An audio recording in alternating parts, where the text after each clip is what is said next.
by now everyone should have signed in and grabbed a handout. It's a really cool survey we're going to talk about, or I think it's cool. You may think it's not so cool, but we're going to talk about that later. But for part one, I'm really happy to have, and if you haven't, you can get up and sign in and grab the handout. By the way, those of you that need a syllabus, and I know there's a lot of people switching, and I apologize for the roster. If any of the names are incorrect, if you have a different name, or we haven't really done preferred pronouns, but if you have concerns about the name on the roster, I'm basing it on what's online, but just make the correction and then I can correct my attendance sheet. So, and again, that gives you credit for class every week, and if you need a syllabus, I will get you one of those later. So part two today, we'll talk about general academic success, but part one, we have Treva Thomas.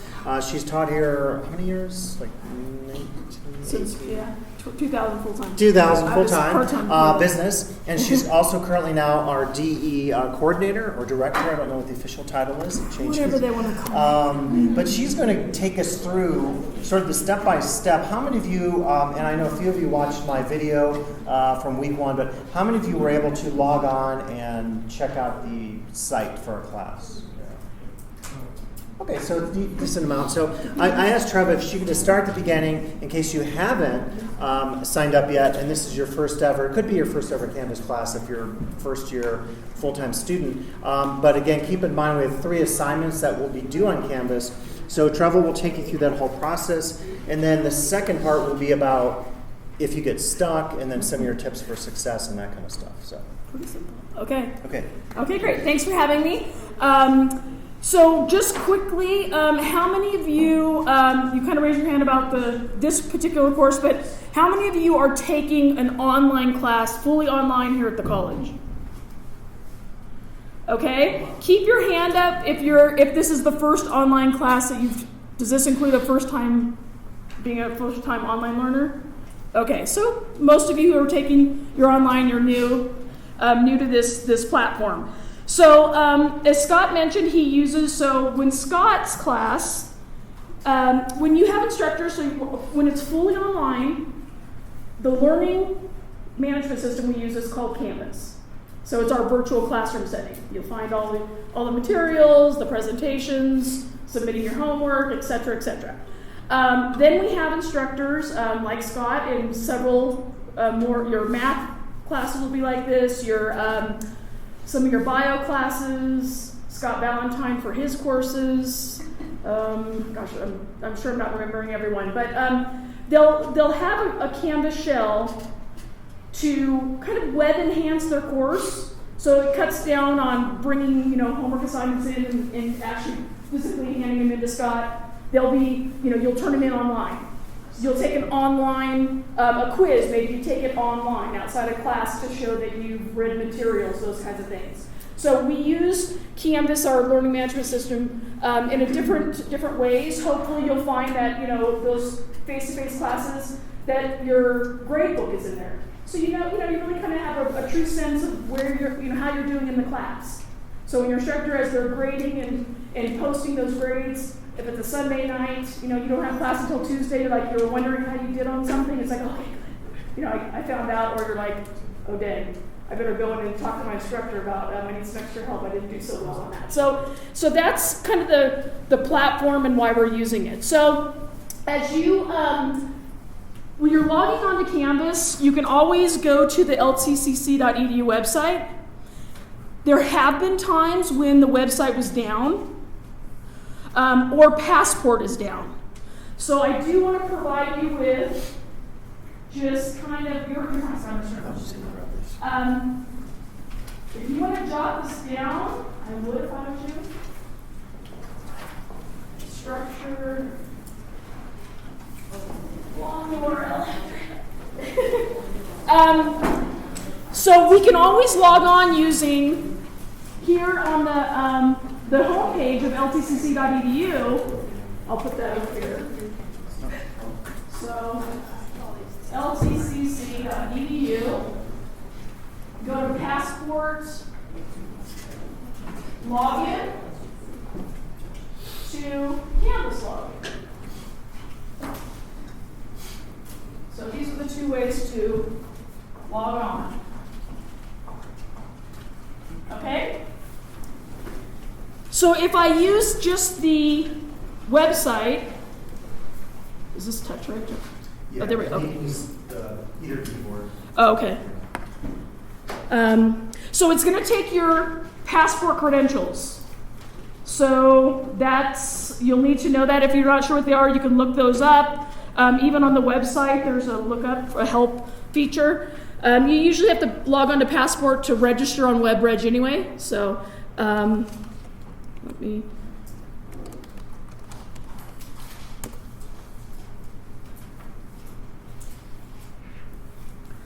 This will get into my portal, and I'm a faculty, so it may look a little bit different than yours, so I have different credentials in the system. There are many faculty that will say that you should have had a contingency plan. If you wait until 10 o'clock on Sunday night to do homework, it's due at 11:59, and you have some type of computer problem that happens, right? There are faculty up front that will tell you they will not take that as a legitimate excuse of not getting your work in. Yes? Every time I sign into Canvas, it kicks me out after being on for like 30 seconds, and I'm failing like all my classes. Is this from the same computer that you're... It's just a normal long and it's kicking you off. Yeah, it just like exits out of it. And it's only Canvas that's doing that to you? Yeah. It works fine with Passport and all that. No, other things that you're on has a way of kicking you off in regards to... you may want to, since if you're having some type of a browser issue, it sounds to me. It's not a Canvas, that wouldn't be a actual Canvas issue. Is that you may want to have you gone through the process of clearing like the cache on your browser, the memory? It's a brand new laptop, it doesn't have anything. Yeah, sometimes though in the process of like if one time if you weren't able to log on, let's say our system was down or something happened, it'll save some of those processes and it's in the cache of your browser. Okay. And so the first thing I usually ask students if they have cleared the cache, and if they haven't to do that, shut off, then go ahead and log off, shut down and then kind of start over again. The other thing you could, if you say it's consistently happening on your laptop, the D121 computer lab, I don't know if everyone's aware of, down in the D-Wing, there's a D121 lab. It's open Monday through Friday. I think Monday through Thursday, it's even open until 7 p.m. But as a student, you can go in there and use a computer. So you may just want to kind of troubleshoot yourself and say, okay, let me go see if I can log on to that, kicking me off, and then try to troubleshoot if it is a new computer. You could still, unfortunately, there may be something with the operating system. Right. And then Chromebooks in the library too. Right. Yes. Yeah. There's Chrome. Yeah. There are, and then like I said, and the D-Wing, the lab aids that are in there. If any of you are kind of having issues with some of these, you have some questions about this, or how do I upload a document? I'm supposed to turn in my research paper, but I'm not sure how do I do that? The lab aids down there are really super helpful, and they're there to help you. They don't usually provide like writing assistance, but they can help with technology. So I would, and the other thing is that you can print 10 pages, usually if it's for your class, they'll let you print more, for free in the D121 lab. So in the library, it's a public facing space, and so they charge. So since you're a student, go down to the D-Wing, you just log in, and you can use the computers and print up stuff for your classes for online or face-to-face, whatever that might be. Okay. Any other kind of questions about that? We have to talk to Austin to get these. I just realized all our classrooms, if you're an instructor, at least our smart ones, you want to have access to your Canvas shell. So I'm a little... Not too smart, huh? Oh, I'm a little baffled. I was just going to pull up your slide. Yes, question? Whenever I try to reset my password on the passport, it always says like that it can't be modified or stuff like that. So whenever I try to change any password, it can't. It says, okay, if you try to do the request and it's not going through, this way it says it won't process that. I mean, sometimes we've got to go talk to people face to face. We're nice, nobody bites it into the offices, hopefully. So if you go to the enrollment services, I always, when you're having consistent errors or problems like that, I would go down to enrollment services and they can manually, get into the system and try to help resolve that. They should, like I said, I get that done right away with them, because I know I heard a few reports of different people having issues, and so I would go downstairs to get them. But enrollment services, or the one stop, just kind of directly below us, they'll be able to resend that for you and get it worked out. Yeah. I pulled up the student guide, and then a couple slides later are your tips. So Okay. the same thing. So the other thing with Canvas, imagine that we're there.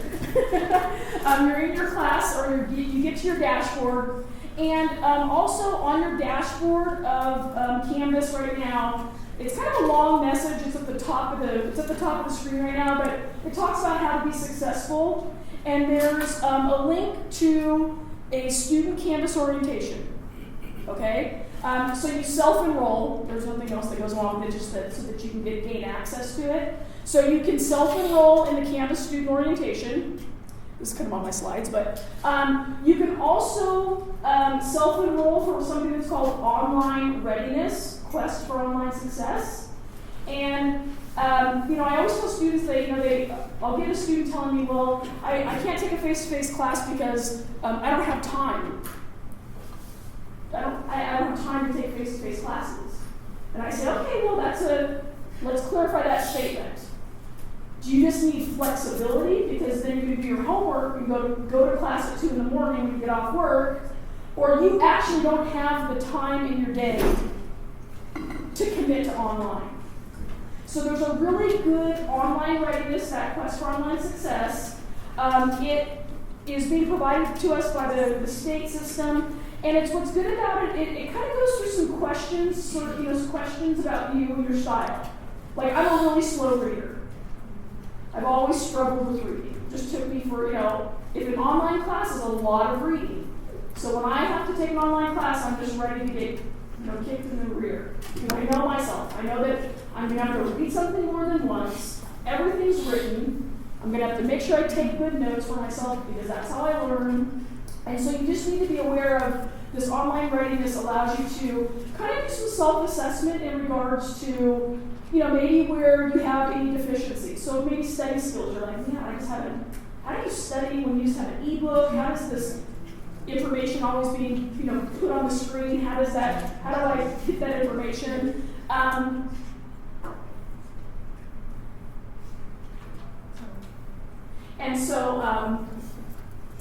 And so you'll go, it'll kind of assess you, but then it also provides little tutorials to give you some really good sound advice and tips. So it's good. There's even like a scheduler where you put in all your time that you spend, on social media, texting your friends, studying, and it kind of breaks down your week so you can start to see, well, wow, it is unrealistic that I'm taking a load of online classes, trying to work full time, trying to do these kinds of things. Just trying to be smarter about, more self-aware of how you are as an online learner. So those are two. You can also see a counselor via online. So if you can't set an appointment to go down face-to-face to talk to one of the counselors, we have a couple of counselors that are trained, and they use a platform where you can make an appointment about 2 weeks out right now. I think they're taking appointments. So that we make an appointment a month from now. Sometimes we don't remember to show up. So they're taking appointments, so you can meet with an academic counselor. You can choose to use your video, but you can do it on your phone. So you kind of have you have a face-to-face interaction with your counselor. So that's another one. And then we have free online tutoring. So right now, if this is the only class that, Scott's class is using the Canvas shell, if this is the only class that you have access, there's free online tutoring link in your Canvas site. Click on it. You can get help with math, biology, Spanish, medical office assisting, basically any class we teach here on campus. There's 24 hours a day, 7 days a week, 365 days a year that there's online tutoring available to you. And they're all tutors that have been vetted. They at least have a bachelor's degree. It's a company that we work with, but they're directly tied to the campus. So that's another one. Great. And so I'm sorry. So looks like Scott just showed you the Canvas guides. So in Canvas, there's a little help button in the bottom left-hand corner. little, so if you click on that, you can get to the student Canvas guides that kind of anything that you want to know, like about assignments. If you click on that, it's going to pull up a huge list of anything that has to do with assignments. Like, how do I submit an assignment? How do I access my assignment? How do I, et cetera, et cetera. Also, though, there's free help. You can submit a help ticket if something's not functioning correctly in Canvas. So it keeps kicking you off. For instance, if you kind of troubleshoot, you're like, this just is happening to me over and over, put in a help ticket, and they are very, very responsive. It'll be answered, I mean, it's usually by, for sure 24 hours, they'll give you some type of indication if they've been able to troubleshoot your account to look at your log-on information. But also there's a 1-800 number. So outside of, working hours, traditional working hours, that there's a person that answers the phone, very helpful, there to answer your questions. So those are good things to know about. So I kind of covered my afternoon. Yeah. Okay, so I've talked about the online readiness, the quest for online success, my tips. The Canvas orientation, again, you may find if you're taking this class and, there's a lot of information that may not really pertain to you all the time in there, but it's a good idea. And then once you kind of enroll in it, it'll be there. It doesn't have an end date. So you can go, oh yeah, I remember I read something about that. I'm going to go back to that Canvas orientation and figure out how to do, whatever it is. Logging into your class at least 3 to 5 times per week, or at least checking. I know it's difficult always to remember, but your LTCP email is the way in which any notification from Canvas is going to filter through that. There is a way in the notifications that you can add a secondary email. So you could add your Gmail or something like that. And then there is a way that you can forward all of your LTCP email to your Gmail or whatever email you check. I know we're constantly told that email is kind of one of those things that's going to the wayside. Who uses email? Maybe us older folk. You're a lot younger than we are. But the way that the college is going to be communicating is through that. And so just remember that it's just part of the system. And hopefully that if you're not using it for anything else in your life, then it's a lot less stressful. You'll just be checking out your school stuff and making sure you're getting to that. So again, like I said, your notices will be coming out from your instructors and your class sites for that. Meet all your deadlines. Again, like I mentioned, I know some faculty, they clearly state in their policy that they will not accept late work, and maybe unless of a documented, medical emergency, and they will not waiver from that. So I just want you to know that if it's a technology issue, they'll just say no. I mean, that is the truth. They have the policy. The late work, the meeting deadlines is very important to them, and they'll make sure that that's the way their class functions. If you need help, the ambassadors are visiting that D121 lab. So the ambassadors are downstairs. You are lucky that you're going to have some navigators that are going to be, I understand, working with you. And so that's another one I could have placed here on this list. And then always contact your instructor with any questions. I know sometimes it's intimidating when you take face-to-face classes maybe to go to your instructor's office hour. They tell you, hey, come and see me in my office hour. Sometimes you just don't feel comfortable. You're just, I don't know, I'll figure it out. You think to yourself, I'll figure it out, right? I tell students all the time that in Canvas, on the left-hand side, so this way, on the left-hand side, there's something called the inbox. And when you click on that, you can go right to your class, and you can email your instructor, so you don't even have to remember Dr. Lucas, you don't have to remember Scott's email address. It's going to be right there located in the class site. So instead of an email that you're unclear on something, your instructors really, even though they might be tough on deadlines and that kind of thing, they're really here to support your success. And if you reach out to them with questions, if you reach out, the student here that you mentioned that, it's stressful, you're going to be behind your class, and you have log-on issues, I would definitely try to get that messaging out to your instructor, kind of give them a heads up that, at least because they know that you're engaged and you're trying to do something with the class, instead of maybe they think, well, the student hasn't really logged on, they're not participating. There's a lot of different things that they could be thinking. So all of my classes are 100% like online, except for this one. Is there a way that I can find their email without Canvas? Because it's like a race to find their email on Canvas before it takes me out. If you know their department, the department the instructor with the courses, you can go and look at the different academic departments, and on the website, and like say for instance, I'm a business faculty member also. Like if a student didn't know what my email was, they could go to the business department, like go to academics departments or academic departments. What's it listed under? Yeah. And you can go to the departments, and usually all the full-time faculty are listed. So if you go to that department and you see that your instructor is not listed, but you see that somebody is identified as the department chair. So for instance, Scott's the department chair for sociology and anthropology, but he's got several. He's got an instructor with the last name Rodriguez, one with the last name Thomas teaching. So if you don't see their information listed on that kind of that department website, go ahead and reach out to the department chair to say I'm trying to locate this. Or if I think you go to the instruction office, they would also give that to you. But I really recommend what you're saying because this will list Dr. Jurek on here, and then you can contact that person, and they can route you to the right person.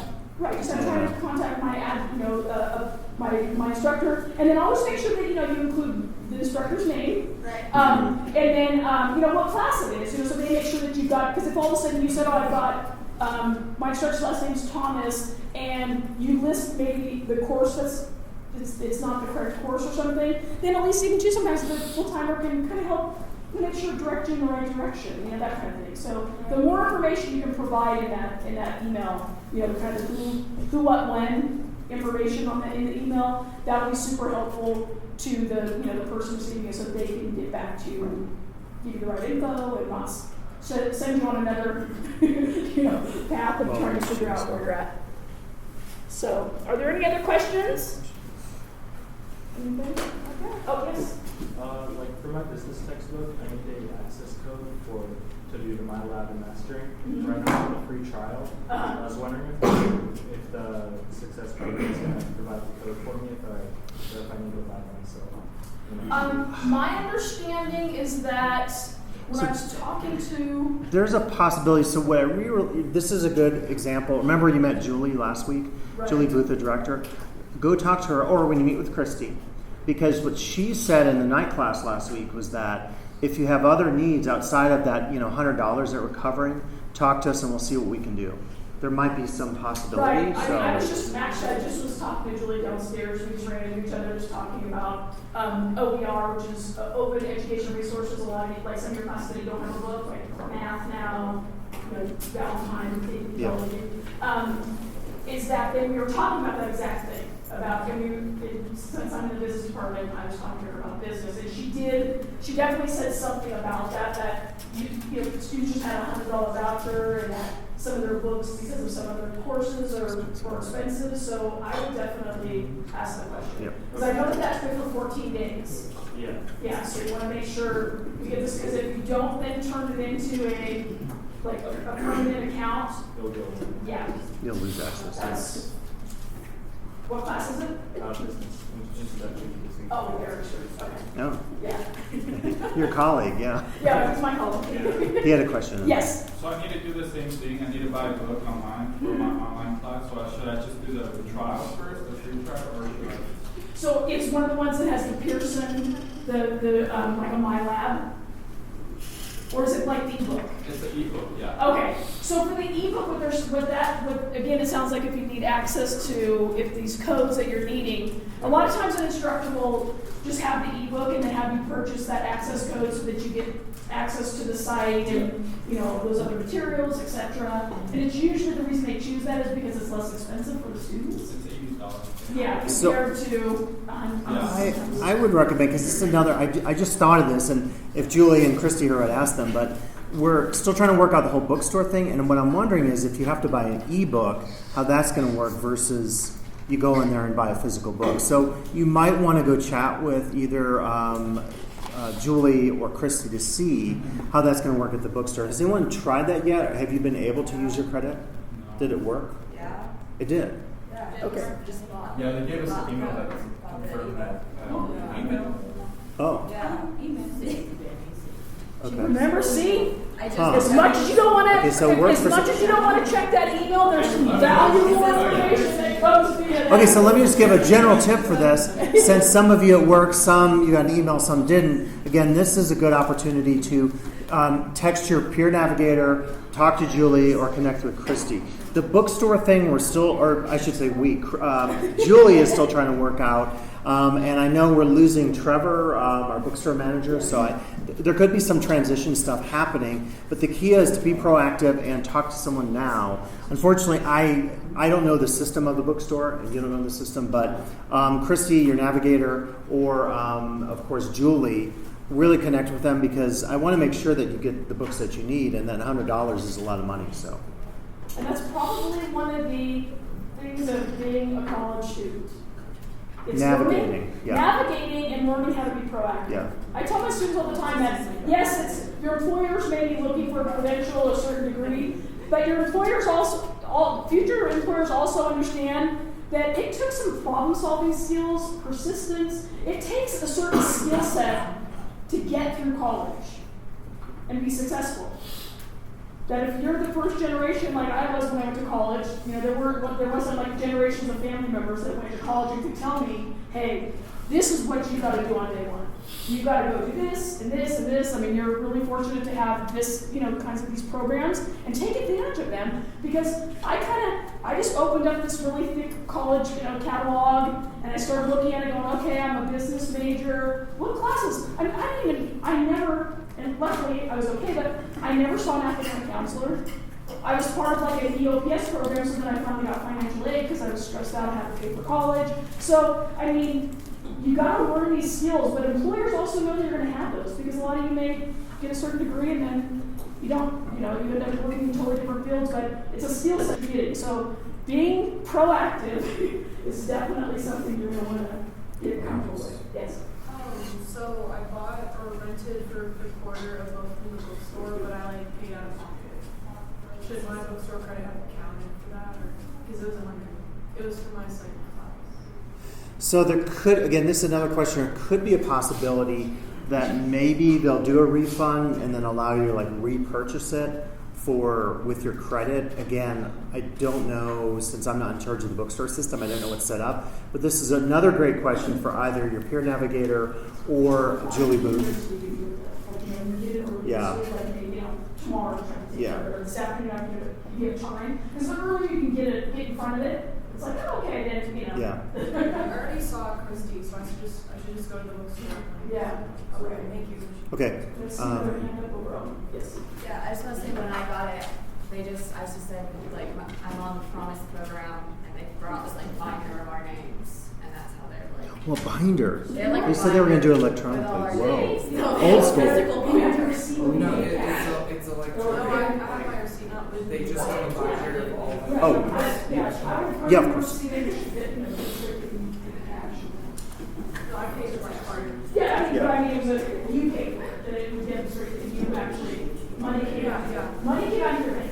And the other thing I'll say is, as you learned last time, you're literally the very first Promise class. So the good news is next year, or next quarter when we do this and we have Promise classes, probably that's all going to be set up. We knew there would be some hurdles like this bookstore credit because we've never done it before. The good news is we persist, like you said, we'll get through it and then you get your $100 credit. So just be patient this first week, but if you're running into troubles and you didn't get the email or you went to the bookstore and they said we don't have this list, check in with, again, Julie or one of the peer navigators, and then they could hopefully figure out what the process is going to be.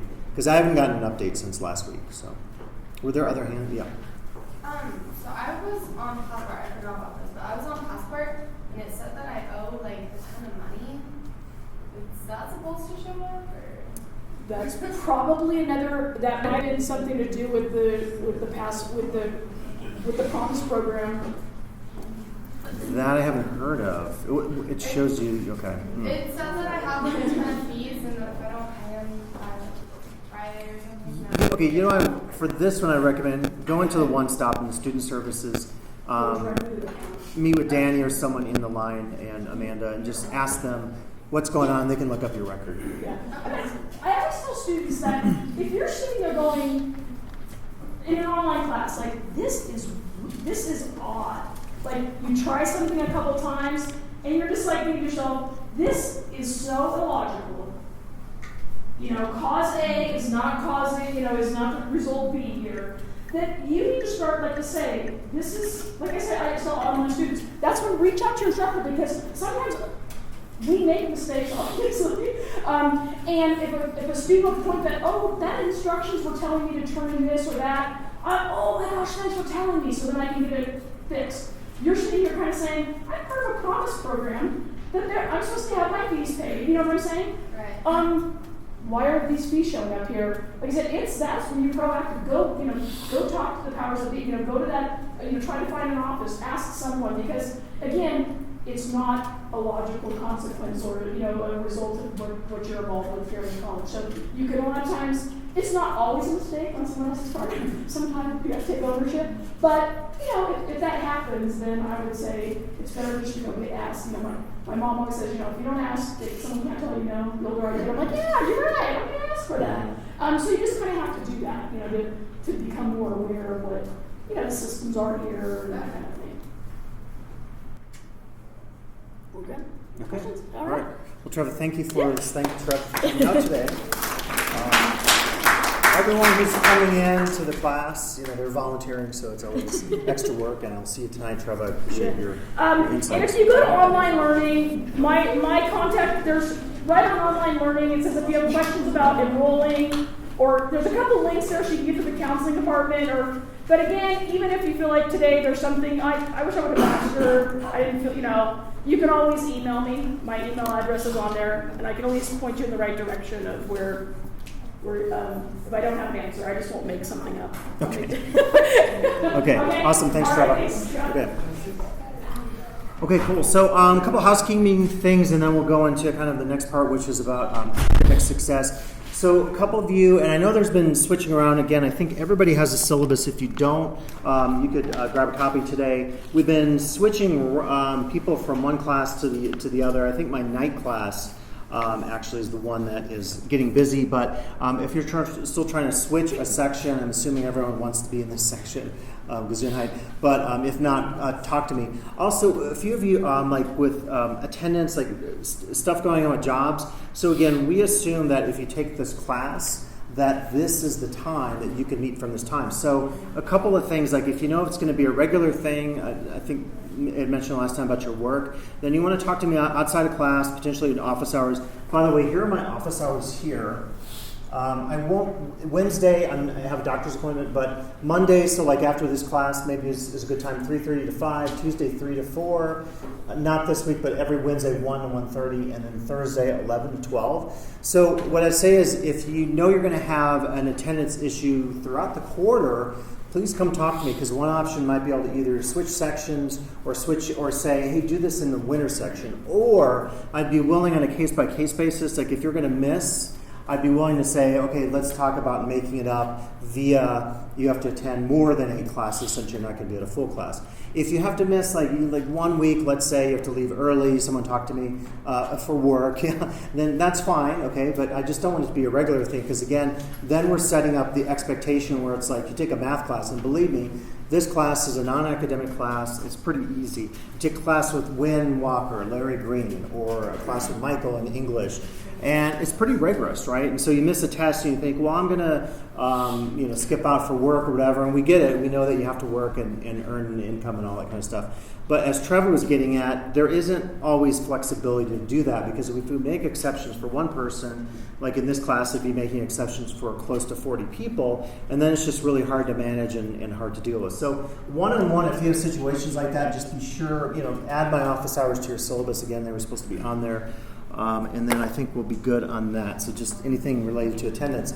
I think a few of you did it. I graded some of these. Any of you do your reflections? I think there were a handful of people in here. Yeah. So you can see it's pretty easy, right? you allowed to share single copy? Nope, it has to be in Canvas.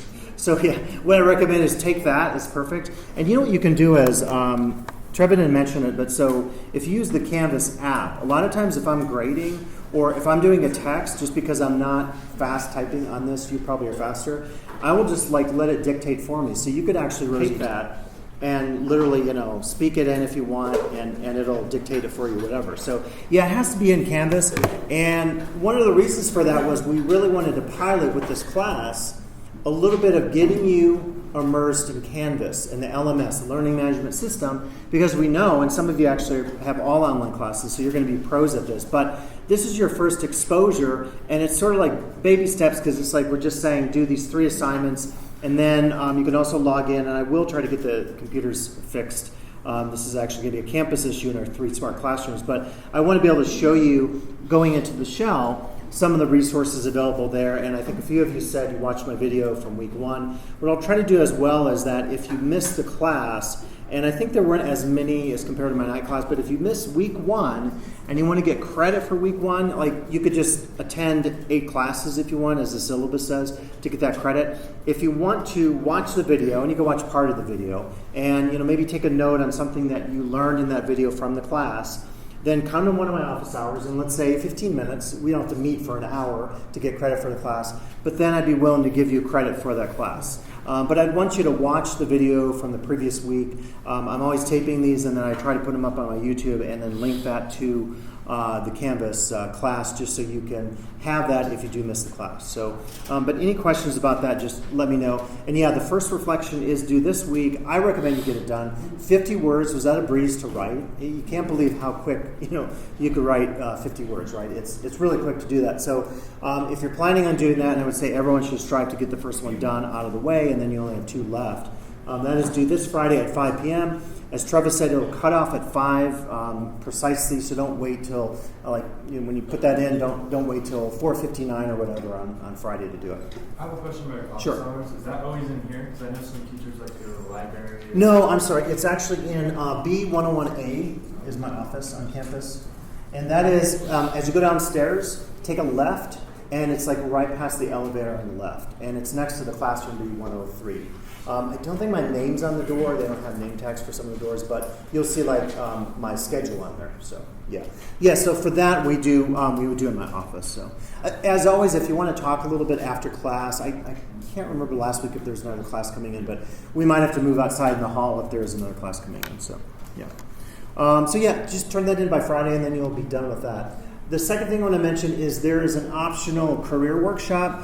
So keep in mind you have to attend one event per quarter with the Promise program. And again, Julie is tracking all this. I was down there. They have this crazy spreadsheet that kind of spans 2 computer screens and has all this color coding. It's kind of a nightmare to track all this. Every little bit of data related to all of you, and there are over 100 students currently, I think, in these 3 classes.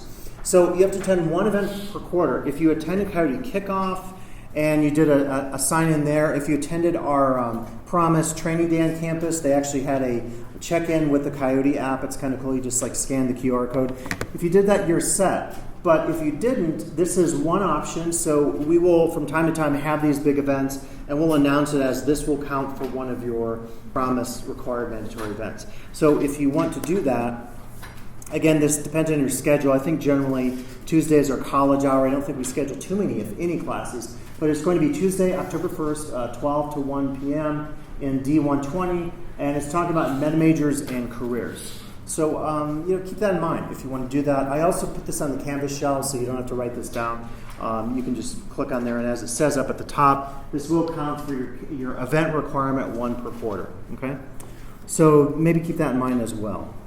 Did you, any other questions that have come up? I know we asked about bookstore credit, but anything about, did any of you successfully set up a meeting with Christy? Did you try that?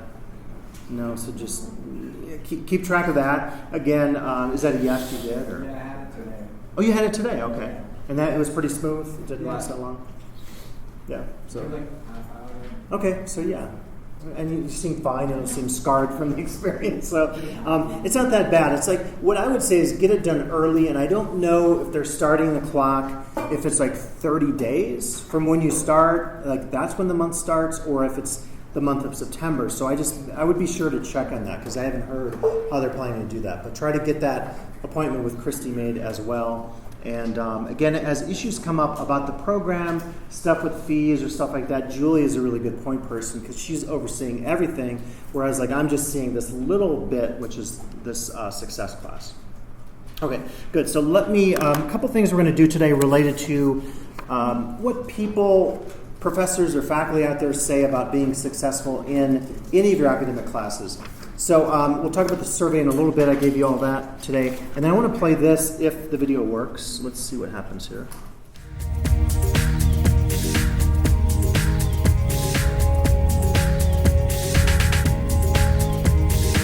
My number one tip for new Promise students is to set a schedule. Look at that syllabus. Look to see when the assignments are due, when the tests are happening. Go into your calendar and make sure that if you get a test coming, you can probably need 6 or 7 hours for studying. A couple days before that, chunk out 3 hours of one day, 3 hours the next day, and then be ready for that test. For the homework, you're probably gonna have homework every week. So maybe Tuesdays and Thursdays or whatever works in your schedule. Spend an hour or two, few hours, and get that homework done. It's not a suggestion to do the homework. Get the homework done, you'll get a good grade. Pretty much everybody who does their work and does the studying succeeds. And that's the secret of success for being a successful Promise student. One tip for Promise students is to use the library early and often. We have resources to help you succeed from day one and throughout your college career. Day one, you want to get your college, any of the textbooks that are required for your classes. You can request copies for quarterly rental, so you can borrow a textbook for the whole quarter. Programs such as EOPS and College Promise and Equity, students in those programs, we are able to purchase new materials. Otherwise, supplies are first come, first serve. We have tutoring. Math tutors are available all library hours. We have 2 math tutors that can assist you. They work in small groups. We have writing tutors available from 10 a.m. to 6 p.m. Writing tutors will work with you one-on-one. And in addition to tutoring and textbooks, we provide research help. So every time you've got a research project or paper, you can stop by, ask to speak with a librarian. Well, my tip for Promise students is showing up is half the battle, and the other tip is just do the work. So my advice to new Promise students is to really think about leveraging your personal relationships. One of the things we all encountered when we were students in college is that we experienced stress. We experienced the demands of trying to deal with our schedules, dealing with work, dealing with our family commitments. If you have children, responsibilities you might have for taking care of other family members. So as much as you're connected to your family and your friends, really leverage and use those relationships to help support you, to help deal with stress, and to help deal with really achieving some happiness in your life, because having happiness is one key aspect of focusing on getting out of college on a successful track. So my one tip for new Promise students is that you regularly log on to your online classes. It's not that you can just log on once a week. It's not self-paced. Your instructors are going to be setting up their class on a weekly basis, so don't fall behind. Okay, the one suggestion I think I have for students is that you really got to think about how much time you're going to spend on your schoolwork, and really what that includes, and to me what you have to do is sit down and look at your schedule and how many hours are you in school, how many hours is it going to take you to prepare, to read and to complete your homework, papers, whatever other assignments you have, projects and so forth, and then how much time do you want to be spending with your family and friends, and if you work a job, you really have to figure that out, and you sit down and I think it even helps to write it all out. How many hours am I going to spend on school? How many hours am I going to spend at work? How many hours am I going to spend with my family and friends?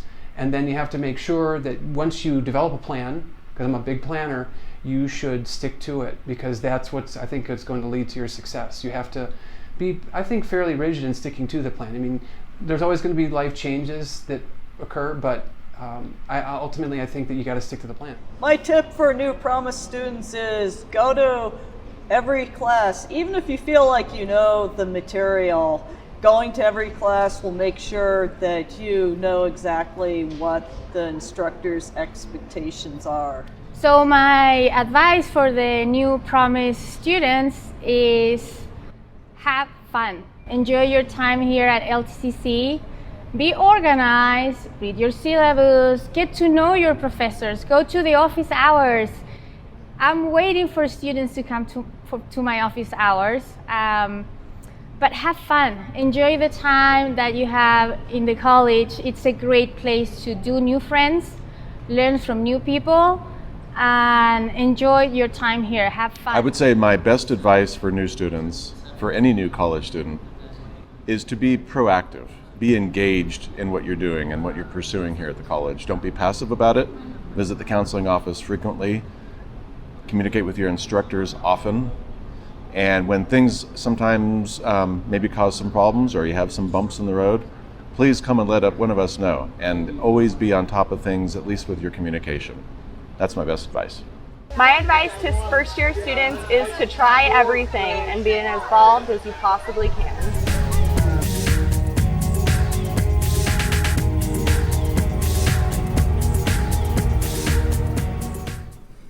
Okay, so I guess just ask you, like, do you have, besides me, do you have any of the professors pictured there? You know, those faces look familiar or so? Well, yeah, besides me, obviously, but maybe you have some of those other instructors. It was just an attempt to get faculty to say, hey, what do you think? We're launching this program. What would you recommend for tips for success? Did any of those ideas, like, do you already have those ideas? Do you think, like, oh, I will go to office hours, or I will, like, as Dr. Dirk was saying, budget time? Have you thought about any of those as a strategy maybe coming up as you start the new year here? Any of those sort of homework time? Yeah, and like really figure out, I'll talk about this later, but like really figure out the expectation of each class. Obviously this class, if you came to my office hours and said, oh, I can't keep up with the reading in class, I'd be like, well, there isn't any reading really. I mean, you read the syllabus, right? But if it's a math class or an English class, like what I would recommend is take all your syllabi, you could lay them all out on the table, and some of this might be virtual if it's an online class, but look at all the due dates, and then you could go to your phone. You could do a master calendar if you're a person that likes to do it on paper. I'll mention later that whether you go electronic, all virtual with your phone, the distance version, the electronic version, or you go paper, doesn't really matter. Just whatever fits like your personal style. Some of us, we use a combination of things. I don't have my notebook here, but we often have a notebook, and then we also have maybe an iPhone or a tablet or our laptop. Many of you bring laptops to classes. If that's your main way of interacting with everything, then use that, make that your go-to. Then the other thing I passed out was this survey I did quite a few months ago, and I just asked faculty to respond and say, what are your tips for students, kind of just general student success, but it certainly relates to Promise. And I was just looking at, a lot of the words you see here are similar to what they mentioned here. Participation, be engaged in class, attend class regularly. If it's a class where you're struggling with, like I had as a student, I took this symbolic logic class. I just didn't get it. I didn't connect with it. And I missed some of the classes, and then I was struggling. I ended up dropping the class because I wasn't doing well on the exams. There's usually a correlation. I'll get to this later, but there's correlation, for example, if you wait till the last minute to do something, and then the grade you get on that, right? The amount of success. So if you're struggling in one class, then it's like, try to really attend that class as regularly as possible. Try to have perfect attendance because you want all the interaction you can get. If there are tutors available, and there are always tutors, generally in math and English. We don't have subject tutors for every subject, except as Treva mentioned in the DE format where you can talk to a tutor in just about any subject.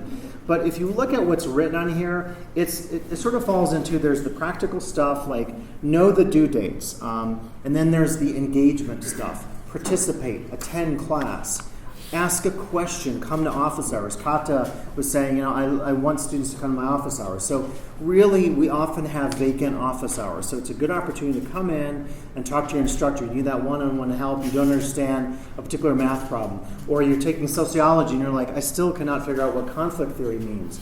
You could sit with those instructors and they can take you through step by step. And that one-on-one tutoring usually can be more effective than a big class. Because in a big class, we either can't answer all the questions, or as you discovered today, and for a discipline we'll know the answer, but like some of the questions about technology or the bookstore, we usually can't answer every question, but we could point you in the right direction and say, well, here's who you need to talk to on campus.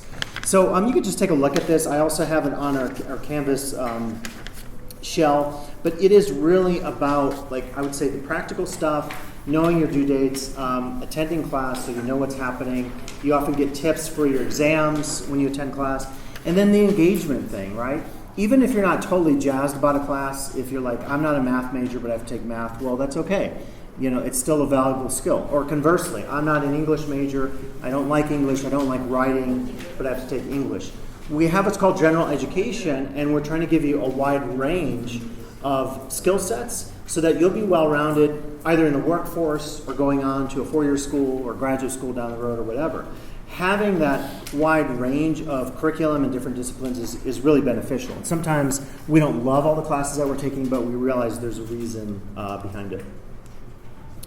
I was just going to mention on this slide that if you're taking online, and a few of you maybe are just taking online classes are a totally different thing than a face-to-face class like this. I would say that, online classes, if you're new to them, that's really an opportunity to think about putting in extra time, getting some help, going to office hours if those are available, connecting with the instructor if that's an instructor who doesn't teach for us face-to-face. And a lot of our instructors are off campus. I think 80% of our instructors are part-time instructors, and that typically means they may not have an office hour. They might be virtual if they're teaching in our distance education or incarcerated student program. So, this particular study is just saying that not everyone can adapt to the online format. And this doesn't just go for students, it goes for faculty. There are faculty who will never teach a DE class here in their lives because they just don't connect with technology. And, I know the question has come up like, well, what if I don't want to take DE and that's the only offering? Unfortunately, we have to be flexible just in terms of our offerings, and sometimes there only will be a DE class offered, but I think if you get started early and you get some help when you're having trouble, if you don't connect with DE, that's really important. Has anyone had a success story with DE so far? We heard some negative stories where it was booting off. Has anyone been able to get on and found that it's pretty easy to use Canvas? Everything's working for me. It's working for you, so yeah. It's a different experience. So again, if there are hiccups, definitely connect with our technology folks on campus and or your instructor and or some of the Promise people like Julie, the peer navigators, and Christy if it's a counseling question. Yeah. So as we start this section, I think one bit of advice, and again, if you see the Canvas logo, this is just linked on a class shell. We're not reading the full articles, but if you're really curious about how to focus on what you're doing versus the idea of just doing something very quickly or superficially, this is a good recommendation for that. So the idea is that, if you want to be successful, as faculty are saying in the survey and a little bit on the video, you should try to engage. You should try to do things at a deep level. I mentioned, I think last week, Malcolm Gladwell's work where he said if you want to be a pro at something, it could take 10,000 hours or more to get really good at something. And so I think it's just important to think about from like a perspective standpoint, like a survey. These are my general tips, and then I'm going to dive in. But so attending classes is key. Getting help when you need it. Obviously, we don't know if you're struggling. We can look at grades in academic class and think, this person's not coming to class and they're kind of struggling, they're going below a C, but we don't really, we might informally have a conversation with you, but we don't necessarily track you down and say, hey, I see you're struggling in my class and I want to talk to you about it. You have to usually initiate that. And sometimes, as Treva said, it's a little intimidating. I think most of our instructors on campus are pretty flexible and they're pretty easygoing. We all have different personalities, quirks and all that kind of stuff, just as all of you do. So that's like one thing. But as far as openness and approachability, I think most faculty on campus are willing to meet with you. So that's key. If you need help, you have to figure that out. We can't figure that out on our own. We're not going to know other than looking at your grades, but there are reasons that people struggle in classes as well. There are times, sometimes you might have a rough quarter, you're dealing with work issues, you're dealing with family issues. I want to say you take a break with Promise, you have to stay in the program full time. But sometimes people do take breaks from school and realize that it's just too hard to manage everything all at once, work, family, and also education. So that's just like something you have to know on your own as far as when you need help, get that help and talk to the people you need. Dedicate yourself, commit to something. It's always better. Spend the time. Spend the time, obviously, if you're struggling in a class, if you're really not good at math, and sometimes that's like a mental block we have psychologically. I'm not good at math, when in reality, you just have to practice a little bit and you're probably okay. But again, commit and spend the time, do the tutoring, and then that way you could potentially, see you later, feel better. And then, as I said in my promise video, de-stress and have fun. Kata said the same thing. I think it's really important because if you're just working, if you're just doing school, it's really hard. And believe me, it's for all of us this way. I was thinking about this weekend. I had a deadline, a friend who, a colleague who wanted me to write an article, and I thought it was due like October 4th, and he said, oh, it's actually due Monday. So I said, I'm going to bust it out for you. But as a result, I didn't have a lot of free time to myself, just to veg and watch football or whatever I wanted to do over the weekend. So it's really up to all of us, I think, to find that work-life balance, and we'll talk about that in a little bit. So the picture I'm going to present today, it's pretty honest, and I'm not like trying to be, I'm trying to be direct, but I'm trying to just like cut through all the filtering and all this sort of, like just be nice about it and don't tell you. I'm going to give you a very direct picture, I think, of just what you have to do to be successful. And kind of the analogy I use, I'm a big cross-country skier, but I'm not a good downhill skier. And I haven't spent the time. My wife actually, my father-in-law, he's Austrian. He used to coach at Heavenly back when, ages ago in the 60s, when you could make a good living. And just, seeing what people do, whether you're a student learning to ski or you're a teacher, one of the key things I think is that if you're taking a lesson, if you're taking like a ski lesson or any lesson that involves something that's challenging and potentially dangerous and involves a lot of falling down and repetition and trying and getting up and trying it again, is that like really listen to the advice of the experts, and I think one of the worst things you can do if you take a ski lesson is say, well, no, I don't want to do the turn that way, I'm going to do it this way. It's like, no, there's a reason that this person who's really good is telling you to do the turn a particular way, right? So, and I'm sure some of you here are excellent skiers and and maybe some of you have taught skiing as well. But I use that as an analogy to say, listen to this stuff as advice and as expert advice. So this is actually my very first college paper I ever wrote back in the late 80s. I'm dating myself. And I show you this because I really want to, last week, Julie, Christy, and I were all sort of talking. It's like that street credibility moment where it's like, we're not just talking up a bunch of crap. We're not just making stuff up. We've been through this. We've worked. Many of our faculty have played sports on campus. They were student athletes. Certainly we took classes, right? And one of the things when you take a class, for the first time, I don't know your experience, but I thought high school was pretty easy. There were a lot of classes that were kind of blow-off classes. I don't know how it is up here. Some classes were challenging, but some are absolutely mindless. And you can literally sneeze and get an A in the class, right? You have to do next to nothing. Yeah, you got an A. There you go. And then other classes a little harder. But one of the things when you get to college, you realize, and this was for me, this was like a it's called Great Issues in Social Sciences. And I remember getting this paper back from my anthro instructor and seeing all these red marks, and I didn't necessarily think I was hot shit and think I'm a great writer, but I thought, I'm a decent writer. But pretty much the whole class was told, you guys need to rewrite your papers. There are some serious issues.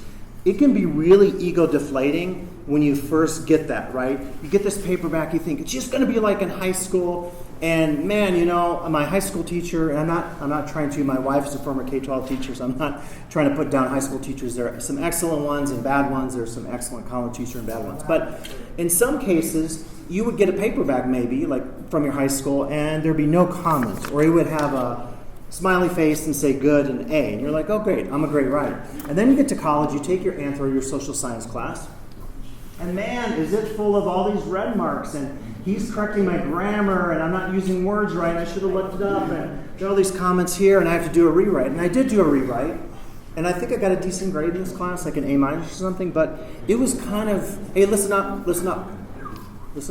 Okay. Yeah, this one thing I'm talking about later is just pay attention, right? If I'm up here talking, I'm just it's distracting when you start talking. So anyway, when you get something like this back, you really need to take it, I don't want to say positively, but take it seriously and say, oh, I need to improve. I need to go into office hours. I need to talk to my professor because look what's going on here. I'm basically, not doing, and I guess I got a 3.5, right? So that's a mid B or something. But I thought I did A work at the time, right? I thought I did A work. I rewrote it, and I think I got an A minus. The professor had like a policy if he rewrote it. So this is positive stuff because basically it teaches you a series of, I call it like a reality check. So it taught me that I need to get feedback from my professors because I don't know everything about the world. If I'm studying anthropology, which is what I eventually started music where I took that class, but I switched into anthro, I want feedback because what do I know about anthropology? Right? Like coming out of high school, there's a lot of disciplines we don't even teach or have taught to us in high school. It's also the idea of improvement. It's just like with skiing, right? If you don't put in the hours, if you don't put in the time, your turns are never going to improve. You're never going to be decent, and you're constantly going to be a mediocre skier. And so it's the same thing, I think, with education. If you don't put in the time, if you don't take that feedback like that professor gave to me and improve, you might always be mediocre. Revision is a key part of this, right? If you turn in a paper and you get it back from your professor, don't be frustrated and think like, oh, my paper was perfect, and why did I get a C on this paper? These are experts in their fields who have learned, just like all of you are learning now, and they're trying to pass on that knowledge to you. There's two types of knowledge you're passing on to. One is discipline-specific knowledge. So I could teach all of you about social sciences, anthro, and soc. And then I could also teach you about this kind of general stuff like student success and how to improve in class.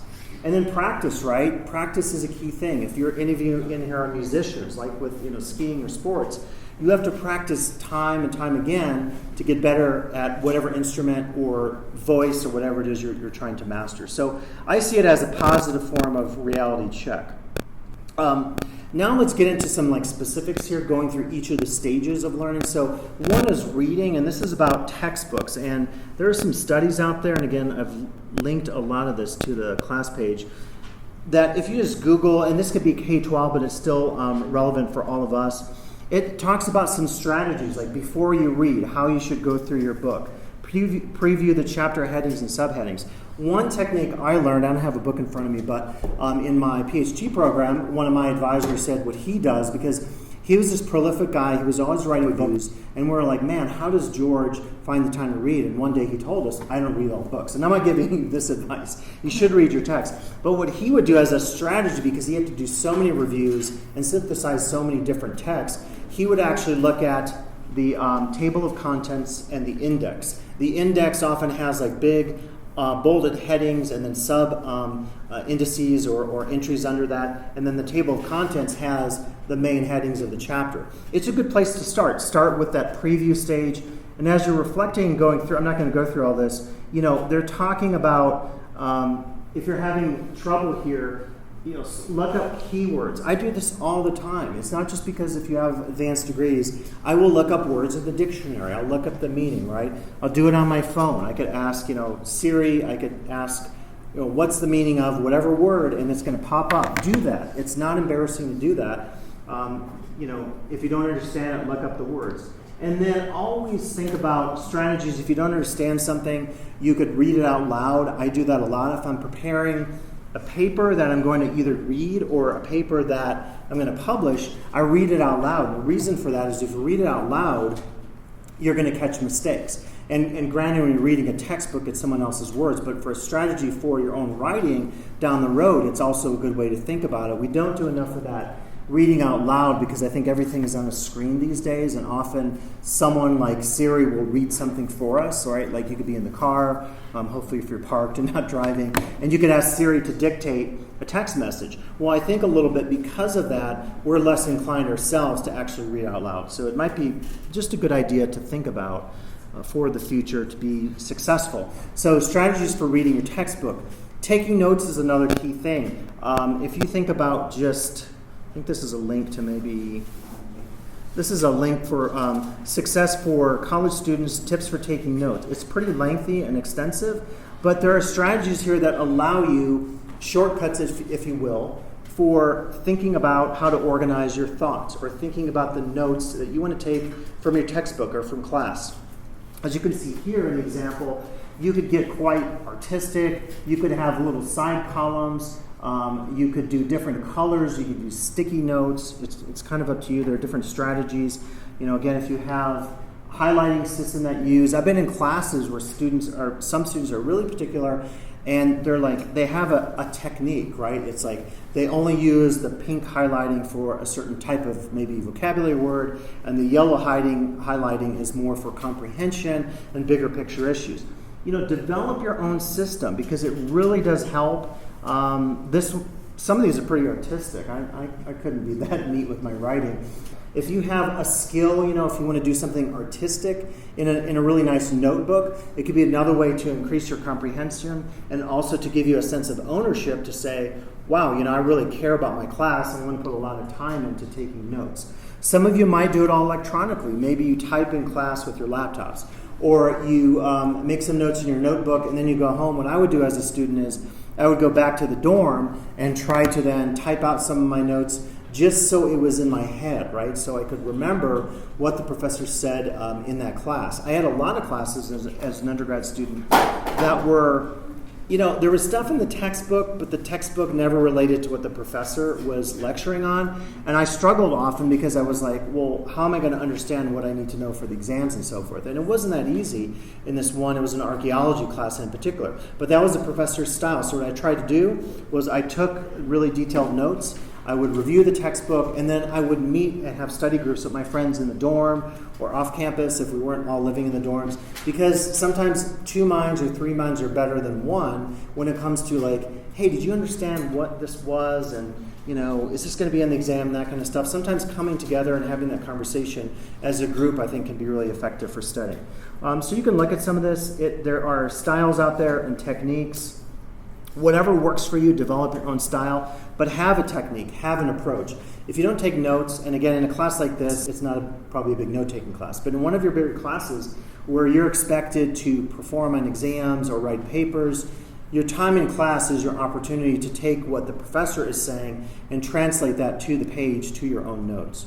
These are examples just from Pinterest of people's different note-taking techniques, sticky notes, just ways of writing things down. I even saw there's an app for, it's probably Post-it notes is trying to stay relevant, but there's an app for Post-it notes. Like you could do your Post-it note on the wall, and then you scan it with the app, and it'll make its own mini board on your phone, which seems a little redundant to me, but I think the idea is that it will allow you to take your Post-it notes and have a digital copy. Like today I'm thinking I need to make sure I take a screenshot of that or a camera shot of that because I want to be able to put that on the shelf for you. So the phone is another good technique. I've had students in classes where during a review, and it's perfectly fine, ask the instructor, but can I take a picture of the board, right? So you have a record of the notes on the board from your class. That was something when I first started teaching here over 20 years ago, we didn't have phones like this, right? It wasn't that technology. So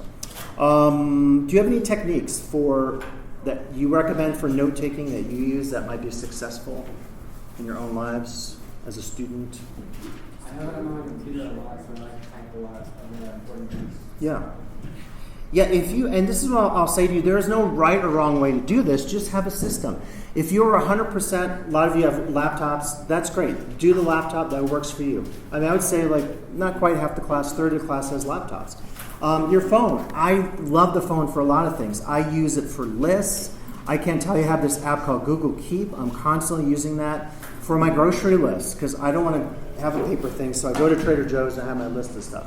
I also have lists of to-do reminders and so forth. So I use a combination of traditional notebook because I hate, sometimes in meetings, I feel like people zone out a little bit, and it's not just in classes, but I'll be in a meeting and I'll see a bunch of people on their phones and I'm thinking are they actually taking notes or looking at, something related to what we're doing, or are they on Facebook or Instagram, doing an update or surfing, looking at the news stories?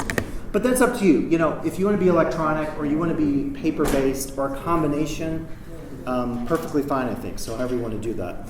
These are just some of my own. So in my own research, doing anthropological research, which means I go to places, I study popular culture. So recently I was in Las Vegas, the Las Vegas Strip, doing research there. This is actually a project related to Las Vegas. I've never actually written this particular project up, but I use different systems where I have notes and I highlight things. I might have keywords.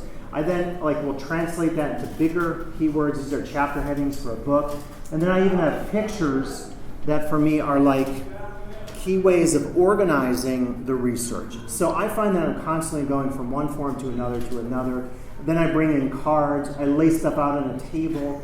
We all have our own system for doing this, right? I mean, it's like whatever system works for you, use that system, but have a system as opposed to not having a system. If you never take notes in class, I don't know how you'd be successful. I just don't think it's possible, but who knows? Again, traditional or electronic, it's up to you. If you look at some of the apps out there, I think this is a link to that. This has just the best note-taking apps. You can do this right now, actually look on the App Store for Android or Apple, but it tells you different apps. One of the ones that I've seen from, is it Notability? Is Notability the one that you can do math equations on? Have you seen this one? There's a really slick one, I think it's this one because I think it's $10, but basically it takes you through like how to do the quadratic equation, right? So like you can put in the steps and then it'll play almost like a little animation of the steps doing it for you. I really like that because I know for math, I struggle in math from getting point A to point B, and if there are 10, 20, 30 steps, how the heck do I get through all that stuff? So some of these note-taking apps might actually help you very specifically to the discipline that you're studying. Like if you're taking math versus English or whatever. This particular chart here is just talking about like the new students, kind of a weird chart, but it's basically saying more and more of your lives, my life as well, I do a lot electronically on social media, that it is connected to doing something on your phone, doing something on your computer, and often multitasking. We could talk about that sometime later. What I would say as a general tip is use all the tools available to you and figure out which ones or a set of them connects to your particular style, what you like to do. Using the computer, using the phone, using a combination, using notebooks, paper, whatever it is that you have a lot of different opportunities available to you. Use the ones that connect with your own personal style, and I would never say anything other than that. Office hours. There are a lot of good office hour or articles on office hours. I was reading one recently that talked about basically office hours, the person was trying to say, are not used, and what strategies can we use as instructors to get students, not to get, but to hopefully encourage them to come to office hours. This actually even says about virtual office hours, and more of your instructors maybe have virtual office hours. If they don't live locally, there's no way they're going to they'll meet with you face to face, so it might happen virtually. But the point is this: if you don't use office hours and you're doing great in your class, that's probably okay. If you're struggling in a class, that's an opportunity to really be proactive and say, I need to take advantage of office hours. I'm going to meet with my professor because he or she can really help me with what I need to understand. I keep hearing. Let me close the door.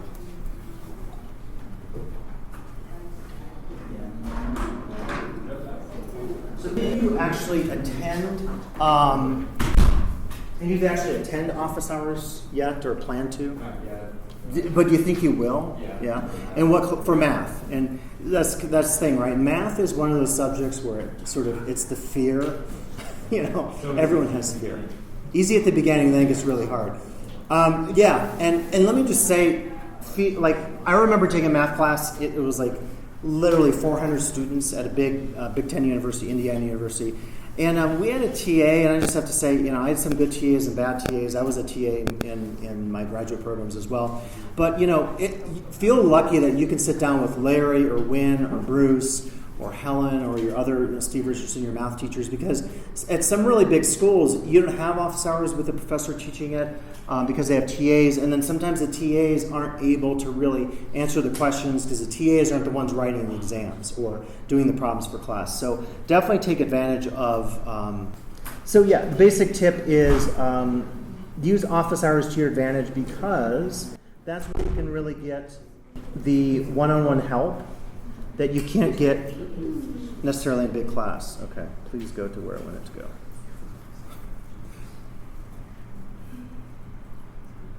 There's just a bit of a delay today. Nice. Oh, okay. It just wants to go back. Okay, we're just going to click through this. So, all right. So office hours, again, one-on-one help versus what you could get in a big class, which if it's a class of 40, you often can't get that kind of help. My tip on this is every professor is different, so figure out the rules for each of your classes, and don't assume that the rules for one class apply to the other. So if you take an online class and instructor A says, yeah, if your work is a week late, I'll take some points off, that's cool. Then you take a class with instructor B and you do the first exam or something is do a discussion post and you discover that they don't allow late work, like Treva said in her example, then there's a discontinuity there, but the key is every instructor is different. So figure out ahead of time, first thing you should do in a class, go through the syllabus, look at all the policies. The instructor is going to lay out what the policy is for him or her on late work, if there is a policy for late work. So just be sure to do that, because if you don't do that, you could lose some points, your grade could suffer, and then that just becomes an issue. So be proactive about it. The studies, I won't go through the study in detail, but there are studies about procrastination. Procrastination means I wait till the last minute. I will just say, we don't do our best work. So this weekend I was writing this article, and it's a friend of mine, and I assumed I had till October 4th. It's an example where I wasn't procrastinating because I thought I had a week or two left, and then he said, oh, I actually need it for Monday. So I busted it out, but I didn't feel like it was my best work, and I sent it to him this morning, and I know he's a really good editor. I said, Gordon, be sure to really go over this carefully, edit my words, because it maybe wasn't my best work, because it was kind of last minute. Maybe there are exceptions, but probably 99% of the people out there don't do well if they study at the last minute. I remember as a student studying at the last minute and then studying weeks ahead of time. I think I always did better when I studied ahead of time. So they did a study here, and the correlation, it's not rocket science. It's basically saying the students who spent more time over a long period scored a lot higher than the average of the class. Okay, so it's kind of like not rocket science. You'd be surprised if it were the flip of this, right? The reverse of it, where if you crammed at the end, you got higher scores. Can that happen? Of course, right? I mean, there could be a student who's a whiz at math, and he or she aces it and never studies, and you never know if that's true. I knew friends in school who said, I didn't study for the test, and maybe they wanted to brag or whatever, and then they aced the test. Who knows if that was true or not? But the point is, if you procrastinate, most of the studies say, indeed, it is your worst enemy, waiting till the last minute. So the key is, don't wait till the last minute. Now let me ask you this, because last week we talked about, we're giving you all this stuff, and then I think I mentioned behavioral economics, and I said, what do you have to put into a class? So what do you think about grades? Are grades primarily your responsibility as a student? Yeah? And why is that? And you could state the obvious. Why is it your responsibility? Yeah. You have to do well, right? It's not something that, again, we've all been there as professors. People are going to be on campus. We all have advanced degrees. We've gone through this whole cycle, hundreds of grades. I've taught hundreds of classes, and I could tell you every single class, and this probably will be the exception because it's pass, no pass, but when there's an A, B, C, or D involved, grades can be very emotional to students. And I understand that, because certainly when I was a student, I got what I perceived to be a bad grade, I would get upset. But I think the attitude to take is that grades are your responsibility. There's this tricky thing that sometimes I hear, or a conversation I hear where someone will say, and I have this on my next slide, I need an A to get into CSU SAC, or I need an A to keep my scholarship or my financial aid. And I've had many students say that over the years, and I often say, that is fine. Although I appreciate that and understand that, I can totally get that. That's legit in your mind, how you see that. I can't grade based, I have to grade based on merit, right? Whether you do the work or not. Unless there are exceptions, again, you have a medical excuse. If you're in the hospital, we make an exception and say, we're going to give you an incomplete in the class. So that's a pretty rare exception. But if it's a traditional situation, if we looked at everyone's situation and said, we're going to give you 1 week extra time because you're dealing with this, and this person 2 weeks extra time because you're dealing with this, or we're going to grade based on some notion that if you don't keep this grade, a certain grade point average, you're not going to get financial aid, or you're not going to get into the school of your choice, then there's no meaning to what we're doing. We might as well not even have classes or have education. So I always say this because like there's this bit of emotion where people get often very, and I've been there and done that. You get upset because it's like, well, I want a certain grade. Well, then you have to put in the work. And so, yeah, the answer, it's not a trick question. The answer is yes, it is your responsibility. Now, again, there's variation in how professors grade. So be sure to know, like when you look at their grading criteria, what they expect. That's going to be a lot of variation. But the general idea, I think, is to say, like, you know, understand that grades are really your responsibility. So I listed a few things that maybe to put up here would be good tips to say. Never say to your professor, because it's just, well, I'll tell you why each of these are maybe not things to say. So the first one is, do I need to know this for the test? Why is that a bad thing to say in class? Why should you not say that? Because you're there to learn. Yeah, because you're there to learn. Now, I'm not saying if you are getting, I did this all the time as a student. I had a course as an undergraduate, and this professor was the worst about the exams and the papers. He literally wouldn't. Most professors, if they lay everything out, they give you study sheets. When I taught Anthro and Soc, the academic disciplines, I had extensive study sheets. Now, again, I'm not saying 100% of the professors will do that, but I think it's bad to say that if you're only sort of suggesting the implication of the question is like, you're not there to learn, you're just there to get an A on the exams and do the minimum work required. Authentically, we'd like to say that if you really care about the class and you want more than just the grade in the class, then you wouldn't say this. Now, I'm not saying you shouldn't show up to class if you're not clear, or office hours, about what's on the exam. You definitely should ask what will be on the test. But it's not necessarily a good thing like to just generally say this in class, because I think, I'm going to talk about this later, it's like soft skills, to have some good soft skills, to be professional, to not be, I don't want to say awkward, but to maybe not ask some of these questions, because it might set up the expectation in the professor's mind that you're not there to learn. And this is the other one I just mentioned, this, I need an A in this class because I'm on scholarship or financial aid, or I need to get into Sac State or Humboldt State or whatever.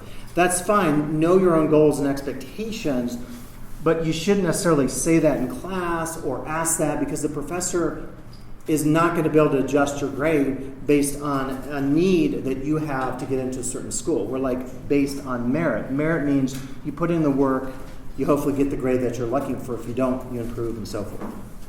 This is a good one. I used to get this because of math, not any of you in here, but people would often say like, oh, I can't come to your Anthro class today because I have to study for a math test. So what's wrong with that? What's that gonna do to good old my ego? Telling your professor that this class. Yeah, like, oh, you're the blow-off class. And I'm not, it doesn't have to be math. It could be chemistry or sociology even, But, yeah, it sort of sends a message to that professor that, oh, your class doesn't matter. Like, it's like, oh, yeah, I'm not going to be there today because, I have a harder class. And you're like, what am I, chopped liver? What is Anthro, a blow-off? So I wouldn't say that. Just don't say that. Again, it's like, these are like faux pas, if you're learning a thing. I don't know if they do miss manners or that kind of thing, but if you're at a party, things to say, not to say. So this is something probably not to say, because it's probably going to not upset your professor. We've all heard that, but it's just a little awkward. It just feels like, don't say that. What do I have to do to get an A in the class again? I'm not saying you shouldn't be proactive. If it's not clear on the syllabus, like if you left this class and said, what do I need to do to get a pass in this class? And it wasn't clear, of course, come and talk to me. But if you just ask that, again, it's back to what we're just saying up here. It suggests that you're not here to learn everything, but you just want that grade in the class.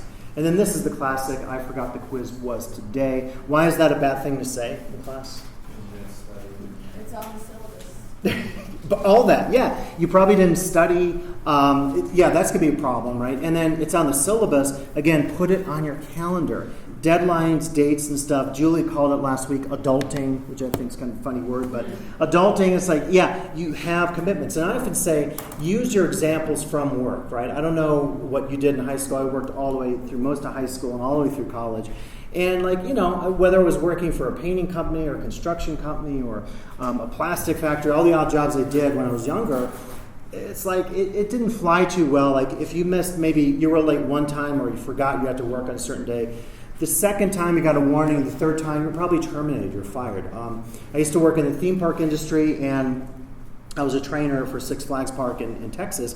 And believe me, I saw people coming and going. About 45% of our workforce was gone by the end of the season. A lot of times it was just people couldn't show up and make the commitment. Granted, it was minimum wage, and sometimes minimum wage, the expectation is a little lower in terms of responsibility, but it's the same thing like with work. If you forgot the quiz was today, if the instructor allows you to make up, that's fine. Again, we don't control what other instructors do, their policies, how they grade. But if your instructor says no makeups, unless it's a doctor's note or something like that, then you just have to keep that in mind. Those are the rules for that class.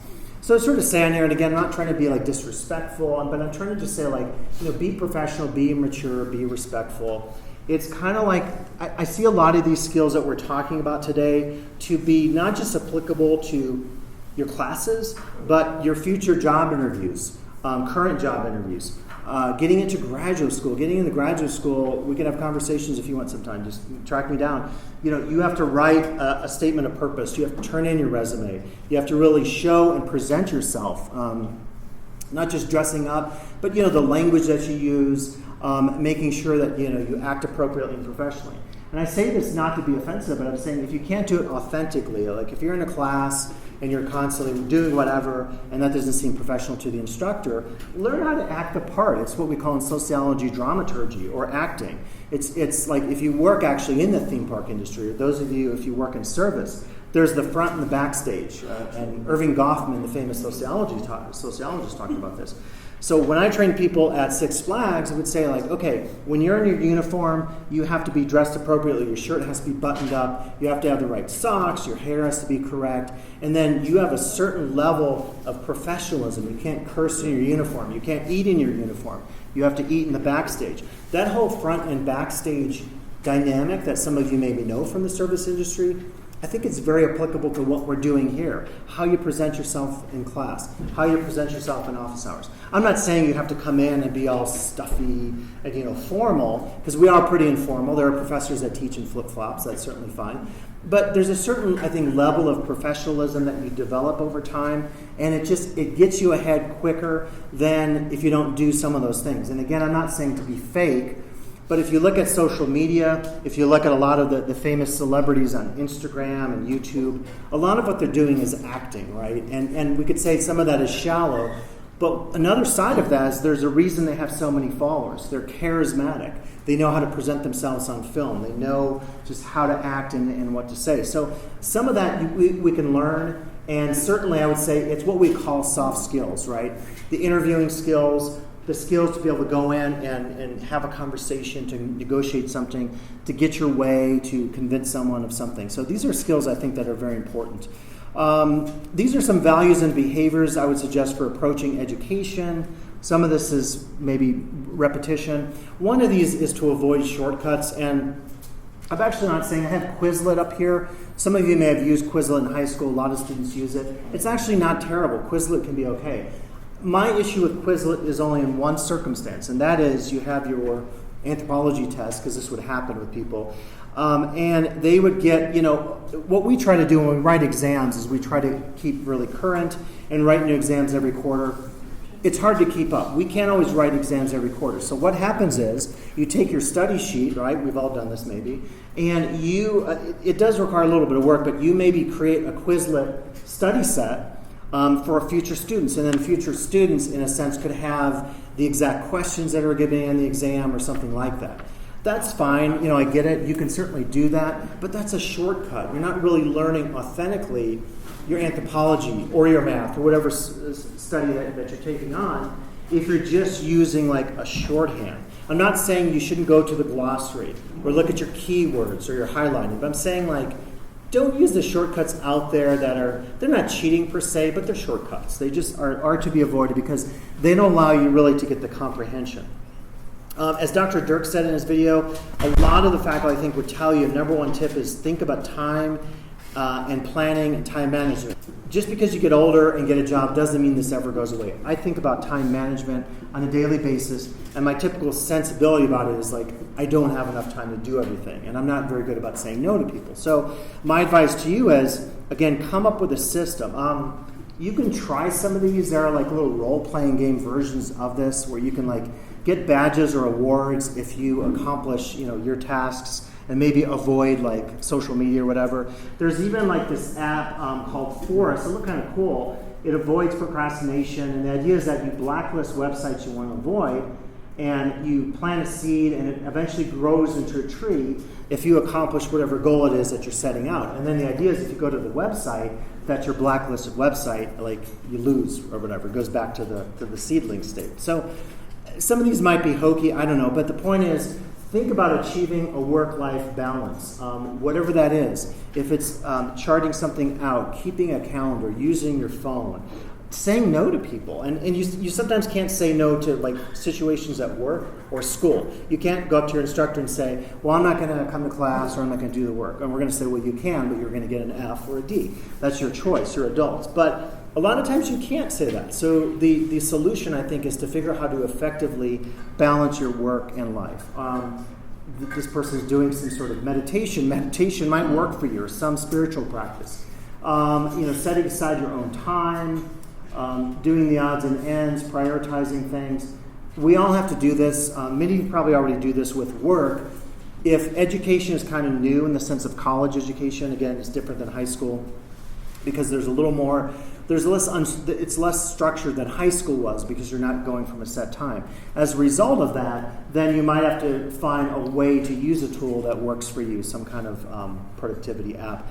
There are some videos, by the way, I didn't include these, but I was doing research for this PowerPoint, and all these videos started popping up on YouTube. And it was just like random students across the country doing YouTube videos on being a community college student. And I at first thought it was going to be kind of hokey, but it was actually informative. And one of the things that really struck me was how the routines, what they would do is they would get on their phone and they're like, okay, I'm waking up in the morning and I have a math quiz today, so I'm going to study for my quiz. And they took you through like their whole day. And then they got to campus and they talked about what they did. But the thing about community college, because we don't have dorms, I was comparing it to my experience as an undergraduate student, and because I lived in the dorm, like it was like a little, like it's akin to like you're playing a virtual reality game, a first-person game where it's an open world game, and everything's in that world for you. That's for me how education was. I think if I were a student here at a community college, it would feel different because I'm not living on campus, and maybe I'm not attending as many campus events and so forth. So I think community college can be really hard in that respect because you don't have that built-in like structure where it's like you're on campus for most of your time unless you go home or go out of town or see your friends and family on the weekend or long breaks. So I think that could be like really tricky, just something to think about. But if you're ever curious, go into YouTube and just type in life of a community college student, some kind of keyword, and probably 100 videos will pop up, and they're actually kind of interesting. I thought they were going to be hokey, but they're pretty informative, I think, about like a typical life of a community college student. I said in here, don't put it all on your professor. And it's not to say we're here to help you again. We're here to guide you along, but we can't do everything, right? Like Treva was hinting at, like, you have to be proactive. There are things you have to do on your own, and we've all been there and done that, and it's not easy. It's a lot easier doing other things. Going to school is not easy, I'll just tell you that. Here's an example of that. I talk about grades again. As you can see, grades are an emotional touch point for me as an instructor, but I used to hear this a lot where someone would say, like, well, you gave me a C. And I would always say to the student, like, well, did I really give this to you? Yes, at the end of the quarter, back in the day, we used to do it on paper. Now we do it electronically. I put, C, D, A, B, F in the space where your name was. But did I really, like, give that to you? Or was that something that you did to yourself or you earned? And I always try to get students to think about that verb because gave versus earned, right? I think there are situations in everyone's college experience where you think, like, I was graded unfairly. I'm not talking about those rare situations. I'm talking about just that general emotion where someone says, like, oh, you gave me this and I deserve something else. And it's like, really think critically, I think, before you ask that question. I'm not saying you shouldn't answer questions or ask questions. I've answered hundreds of questions over the many years, 25 years plus I've been teaching social science. But I think that responsibility piece of it is really key for me. And the other side of it is that we sometimes don't want to think that we earn something. And sociologists call this the McDonaldization of education. And it basically says that you are nothing more than a consumer, you're not a student, and I'm producing for you. So it's kind of like we go into McDonald's and you're working there and you give the person the hamburger and the fries and the soda or whatever. The McDonaldization of education, the fear is that over time, just because of the economic forces in our society, we will more and more think of, well, professors, I'm paying a certain amount and therefore I deserve an A. And we would sometimes hear this. When I taught at a private university in Indiana years ago, I would hear this sometimes like, well, I paid a lot or my parents paid a lot, so I deserve an A. That's the McDonaldization of education, and that's some scary stuff because it suggests that we're not learning and we're not doing stuff, going back to the Greeks, what they talked about with Socrates and sitting down and academically going through ideas, but that we're just simply consumers, right? And I'm giving you a product, and that product is education. So hopefully we're not there, but that's the other side of this. To contrast with that, I would mention this piece by Adrienne Rich, Claiming an Education, written ages ago in 1977, but she was giving this to a class of women's studies students and specifically female students, and at that time there still are certainly issues with gender in our society, but she said some stuff that's relevant to all of us. First of all, if you're being responsible to yourself, it means you don't fall for shallow and easy solutions, pre-digested books and ideas, etc. So she's saying make it meaningful to you. And her comments here about marrying at an early age, because at that time, for many women, the idea, the attitude maybe was like, well, you don't really need an education, just marry, and then that is your career. And nothing wrong with that. But she was trying to really give women a voice and say, be careful and think about some of the choices before you. And this one's hard to read, but it says, the contract in the student's part involves that you demand to be taken seriously, and that you can also go on taking yourself seriously. So what it means that if you want to be taken seriously, take an approach to your education that is serious and don't take those shortcuts, and really see this as a form of personal empowerment for whatever it is you're going to be doing later in life, a career path, some work path, a new skill you're trying to get, transfer to a 4-year or whatever. So claiming an education. So, be responsible, be proactive. Again, none of this, I forgot the quiz was today, that kind of stuff. Again, when you get into your math class or other classes after this class, a lot of those professors aren't going to allow you necessarily to take up, to do a makeup. Real quickly on honesty, I just want to mention we do have an academic integrity and plagiarism policy. Again, I'm not trying to be the cop here, but I've caught many people in classes. It's actually pretty easy. Just for those of us that have written and published, we kind of know the language that we get on a paper and whether or not if it sounds too technical. Years ago, I actually got a paper in a class, and the paper said, our research team concluded. And I thought, man, that's pretty good. You're a student and you have your own research team. Of course, they didn't have a research team. They took it off the internet and thought I was going to catch it. I catch these all the time. I know the tricks, even where people try to put fake characters in or change some words and try to be creative. It actually takes more time to do that than to read the damn book and do the damn paper. It just does, So don't plagiarize. That's it. Just don't do it. We're going to catch. We will catch you, believe me. Don't do it. And it takes more time than just doing it honestly. Also, I'm laughing because I just think it's just sometimes the work that people put into trying to be creative, to change every second word or every third word. It's you actually would spend less time if you authentically wrote the paper yourself and trying to do all this fooling, And that's not good to yourself. That's not showing respect to yourself, right? It's not you're not respecting yourself. It's laziness. Yeah, it absolutely is. Just student discipline, all this kind of stuff. I won't get into all this today, but be aware of the policies. And just kind of real quick, because we still have 5 minutes. I know you're doing the magic paper shuffle. Magic paper shuffle. It always happens. It's the magic paper shuffle happens. The class ends at 3:20. So. But you're still doing the magic paper shuffle. Man, soft skills. See, right now you're communicating to me okay, time, I don't see this class going, to you, the class ends at 3:15 and not 3:20. Soft skills, right? Sending the message, I'm noting, I'm okay, you're all putting your stuff away. What does that say? Soft skills, okay? Professionalism, right.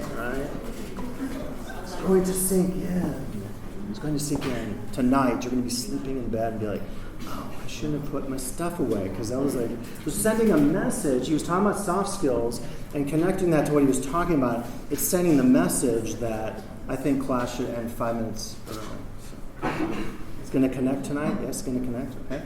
So this is part of being in college. This is part of that whole skill set that you develop. There's certain cues, and I think over time enough people will say, oh, by the way, if class is not yet over, don't grab your books and your bags and that kind of stuff. So, and it goes into this stuff, right? So whether in a face-to-face class, act professionally, particularly in a DE class, I would just say, and this goes for instructors too, anyone in a class, to not get argumentative, because getting argumentative can just be bad in the class. And again, is this hard? The answer is yes. But we're trying to make it easier for you. Again, we're giving you books, we're giving you a lot of perks, but we still can't do the work for you. So it goes back really to what I said last week, behavioral economics. If you don't put something in, if you don't try to authentically get something out of your classes, right, it's going to be hard to be successful. And I think you won't feel as good about yourself because of that fact that maybe you didn't put in everything that you could have. And then last but not least, if you want to look at the Canvas shell, this is a pretty cool list of just from a psychology class in Oxnard, California, and it's just 101 ways to cope with stress. And so what I would say is, to kind of end today, develop a life plan and just figure out how education is a part of that. Again, high school is really different than college, and as a result of that, I think there's going to be some adjustment in your first quarter, probably in your first year, and just figure out, what education is, what it means to you. And again, we're getting corny here, right? But it's a promise. We promise to you free stuff and wraparound support. You promise to us that we're going to see you at graduation in a couple years. So make a promise to yourself today. And that's it. If you haven't scheduled a meeting with Christy, please do. And we're officially done for today. All right.